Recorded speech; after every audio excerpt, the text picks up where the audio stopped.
janin yang hendak terjadi kepada isteri sekiranya sudah berkahwin, dan sekiranya belum berkahwin dia tidak akan mempunyai anak.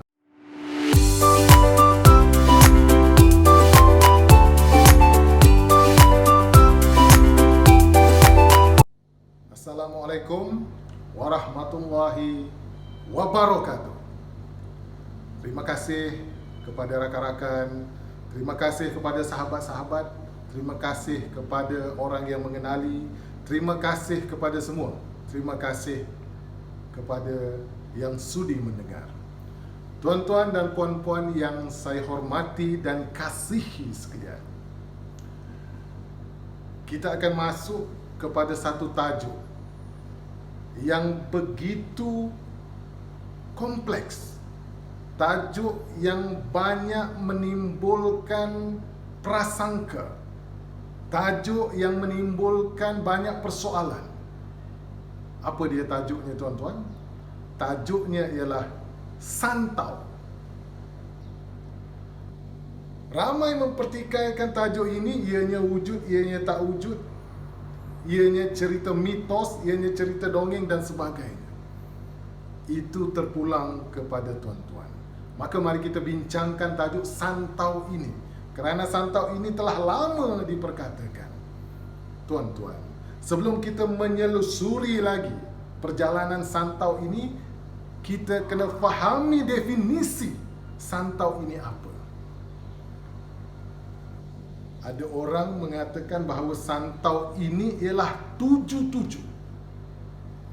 Ia ialah sejenis ilmu hitam yang digunakan untuk meracun musuh. Tuan-tuan, santau ini ada dua jenis yang glamour, tuan-tuan. Ya, yang pertama ialah santau fizikal, santau nampak. Yang kedua ialah santau angin, tuan-tuan. Jadi kita ambil santau fizikal ini dulu. Kita terokai ia, tuan-tuan. Santau fizikal ini dimasukkan ke dalam makanan atau minuman seseorang itu. Apa dia?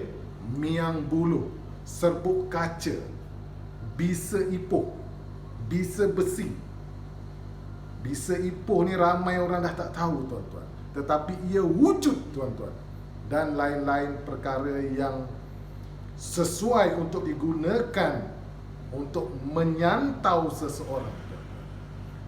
Jadi santau fizikal ini, tuan-tuan, ya, bahan tersebut akan memasuki perut seseorang itu.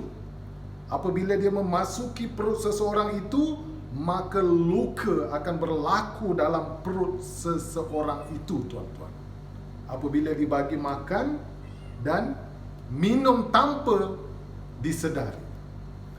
Tuan-tuan yang saya hormati dan kasih sekalian, musuh yang terkena santau ini, tuan-tuan, dia akan muntah darah, pitam, pengsan dan meninggal dunia. Ada juga yang berkeadaan yang sangat tidak selesa, tuan-tuan.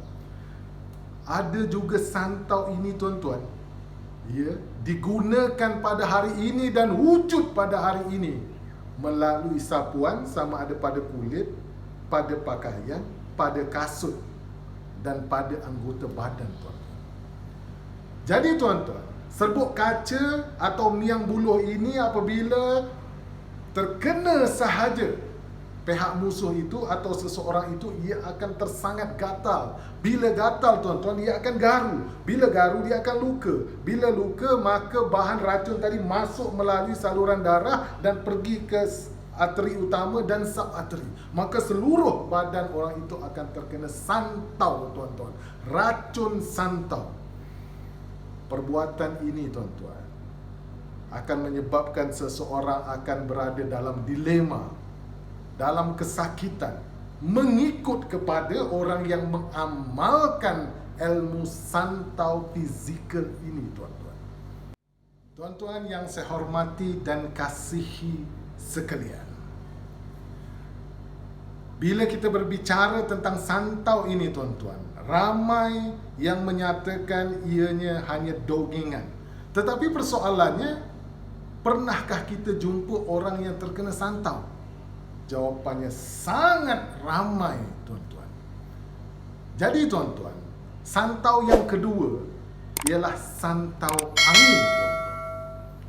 Jadi apa itu santau angin? Santau angin ini, tuan-tuan, ia lebih mistik, lebih kronik lagi, di mana penggunaan jampi atau mentera yang tertentu yang dihembuskan kepada seseorang menyebabkan orang itu terkena santau, tuan-tuan. Biasanya bahan-bahan yang digunakan untuk membuat santau ini ialah getah ipuh, miang buluh, serbuk kaca. Dia akan memasuki paru-paru seseorang itu dan mangsa akan mengalami pendarahan dalaman. Kadang-kadang kita buang air besar, kenapa berdarah? Tetapi ia bukan buasi. Ramai orang beranggapan begitu. Sebenarnya tidak, tuan-tuan. Kadang-kadang telinga keluar darah, kadang-kadang hidung keluar darah, kadang-kadang mulut keluar darah. Tapi darah yang bagaimana? Darah santau itu bagaimana, tuan-tuan? Jadi itu memerlukan sedikit ilmu untuk kita memastikan, mengenal pasti adakah darah itu santau ataupun bukan santau, tuan-tuan. Tuan-tuan yang saya hormati dan kasihi sekalian, setengah kepercayaan, tuan, apabila seseorang mengamalkan ilmu santau angin ini, dia tidak mempunyai anak, tuan-tuan. Kerana santau ini memakan janin yang hendak terjadi kepada isteri. Sekiranya sudah berkahwin dan sekiranya belum berkahwin, dia tidak akan mempunyai anak, tuan-tuan. Itu menurut kepercayaan. Tetapi kita akan selusuri benda ini lebih mendalam di waktu episod yang kehadapan, tuan-tuan. Matlamat santau ini, tuan-tuan, matlamatnya secara umumnya, santau ini, tuan-tuan, digunakan untuk meracun, membunuh, melumpuhkan seseorang. Soalannya, adakah tuan-tuan percaya benda ini wujud? Jadi, saya cuma menerangkan perkara ini terpulang kepada tuan-tuan. Tetapi sekiranya ada ciri-ciri santau itu sudah terkena pada tuan-tuan, nasihat saya kepada diri tuan-tuan, kepada diri saya juga, kepada sekalian yang ada, sahabat-sahabat, berubat. Kerana santau ini dia seperti anai-anai, makan, memakan, akhirnya ia akan memusnahkan sesuatu benda itu. Tuan-tuan yang saya hormati dan kasihi sekalian, dalam perjalanan membuat rawatan